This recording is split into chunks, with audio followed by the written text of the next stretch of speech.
Buenos días, amados de Dios. Me da mucho gusto poderles saludar a través de este medio y venir a ustedes con una palabra de parte de Dios para bendecir nuestras vidas, edificarnos y fortalecernos. Hoy, amados, quiero hablar acerca de un hombre que fue exiliado junto con unos amigos de Jerusalén a un lugar donde la idolatría, el paganismo y el pecado estaban en todo su esplendor, donde había absolutamente de todo. Era ese imperio, el imperio era el número uno y más poderoso de toda la tierra en aquellos tiempos. Y reconoció su rey al Dios de los cielos, pero posteriormente se ensoberbeció y se llenó de orgullo su corazón, y haciendo Dios que éste se comportara como una bestia en el campo por 7 años. Antes de que sucediera esto, tuvo un sueño, el cual lo turbó, y en el reino solamente hubo un hombre capaz de poder intervenir por cuestión divina.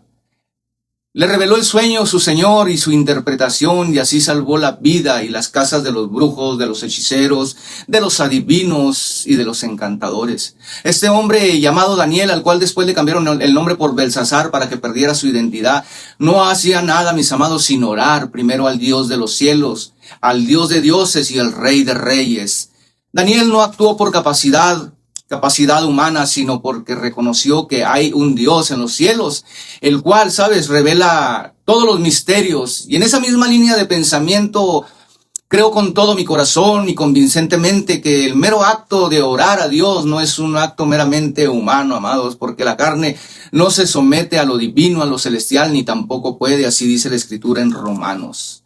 De manera que, mis amados, mis amadas de Dios, hermano, hermana, si Dios te ha dado un ministerio, te lo digo con mucha humildad y con mucho cuidado, pero no tienes una vida de oración, una vida de devoción, una vida de intimidad con tu Señor, con tu amado, con tu Redentor, déjame decirte que solamente estás haciendo ruido, porque lo estás haciendo en tus propias fuerzas. Recuerdo la historia de un hombre que después de ver caer varios negocios y alianzas que parecían indestructibles, dijo: pensé que esto nunca se rompería. Años después él entendió que toda estructura humana, todo imperio, todo reino, por fuerte que parezca ser, tiene un límite, tiene un tiempo. Solo lo que Dios establece permanece. Esa imagen resume muy bien Daniel capítulo 2. Los reinos de los hombres se levantan, se mezclan y se debilitan con el tiempo, pero el reino de Dios no se rompe ni se disuelve, no se diluye, mis amados de Dios. El reino de Dios es firme, es permanente. En Daniel 2 ocurre cuando Nabucodonosor sueña con una grande estatua y exige que sus sabios no solo la interpreten, sino que primero le digan el sueño. Si fallaban, serían ejecutados y sus casas destruidas y hechas polvo. Daniel pide tiempo para orar con sus compañeros y Dios le revela tanto el sueño como su interpretación. Luego Daniel honra a Dios delante del rey y delante de todos y declara que el conocimiento no venía de su capacidad, sino del Señor que revela los misterios habidos y por haber. Este detalle es clave, mis amados. Daniel no se presenta como un adivino, sino como un siervo del Dios Altísimo que depende de la revelación divina. Ahí vemos, amados, la humildad, el discernimiento y la autoridad espiritual.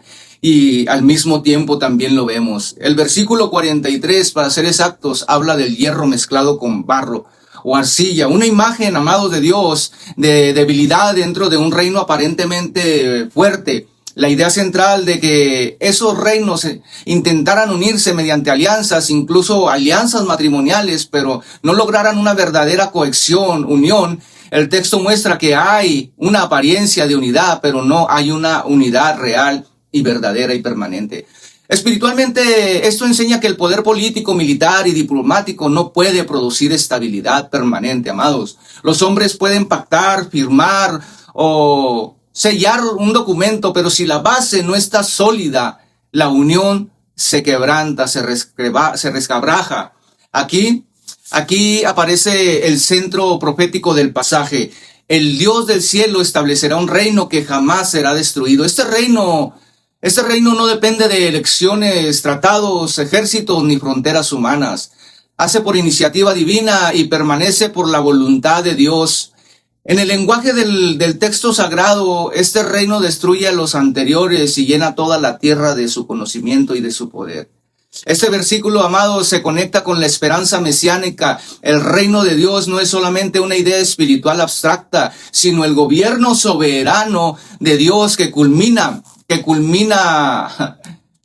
en el reinado eterno de Cristo, mis amados de Dios. Por eso Daniel 2 no solamente habla de historia antigua, sino de la dirección final de la historia.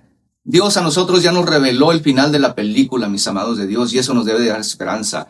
Dice que la piedra cortada del monte, no con manos, representa una obra que no hace del esfuerzo humano. Esa piedra desmenuza la estatua, mostrando que Dios pone fin a los imperios humanos y establece su dominio definitivo. La expresión no con manos subraya que el origen de esta intervención es totalmente divina, no es política, no es militar, no es inteligencia artificial. En otras palabras, el reino de Dios no es una mejora del sistema humano, es una intervención soberana que lo reemplaza. Por eso el pasaje termina afirmando que el sueño es verdadero y fiel es su declaración.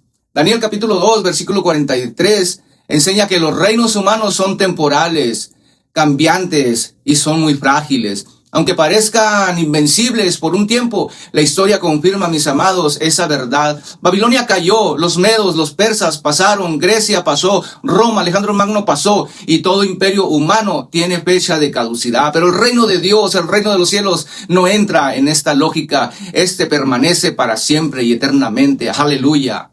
Por eso, amados, este capítulo corrige la ansiedad de muchos que hablan solamente de crisis, de catástrofes o el fin del mundo, pero rara vez anuncian arrepentimiento y preparación para el día del arrebatamiento. No es solamente saber qué tiempo vivimos, sino vivir rendidos a Cristo, proclamando salvación y santidad, mis amados, preparándonos para cuando venga el novio. En Daniel 2:43, quiero que se lo grabe la palabra mezclados, y la idea de unión frágil se entiende en el marco de alianzas humanas que no logran cohesión, unidad real. El texto interlineal refleja su tensión entre unión y aparente separación final. En 2:44 la frase Dios del cielo apunta al soberano celestial que gobierna sobre los reinos humanos. En 2:45 con manos recalca que la piedra no fue tallada por fuerza humana, sino por intervención divina. Si deseas trabajar, amado de Dios, para la obra de Dios, déjame decirte que es necesario y es pertinente que tengamos una vida de devoción, una vida apartada para un servicio especial. Esto, mis amados, no es como estar estudiando en la universidad. Esto no es como hacer un text de la secundaria. No, la lección de hoy es muy clara. No pongas tu confianza en ti mismo ni en sistemas humanos. ¿Por qué? Porque incluso las alianzas más fuertes pueden quebrarse. Dios sigue siendo quien revela, quien levanta y quien derriba reinos. Y para el creyente, la gran esperanza es esta: el reino de Cristo no tendrá fin. Si estás preparado para la venida de Jesucristo, mira, los reinos del hombre se unen, pero no permanecen. El reino de Dios viene, rompe toda soberbia y permanece para siempre. Nada ni nadie lo puede quebrar, ni desmenuzar, ni dividir. Es como un átomo, mis amados de Dios, que es indivisible. Así es aquel que está unido al Espíritu Santo. No nos pueden dividir, no nos pueden separar, porque tenemos las arras del Espíritu para el día de la redención. Dice la Biblia que Él nos anhela ardientemente, celosamente. Él anhela tener una comunión contigo. Él no quiere que estés tan ocupado solamente haciendo ministerio, pero que a Él no lo tomes en cuenta. Por muy sencilla, por muy insignificante que parezca la labor que estás realizando o el acto que tienes proyectado hacer, ve en oración al Señor. Por eso dice, pedís y no recibís, porque pedís mal para vuestros propios deleites. Mis amados, sin oración no hay nada. Sin oración no hay permanencia. Muchas gracias, que el Señor les bendiga. Bendiciones desde Cuál es la Verdad. Gerardo Caballero.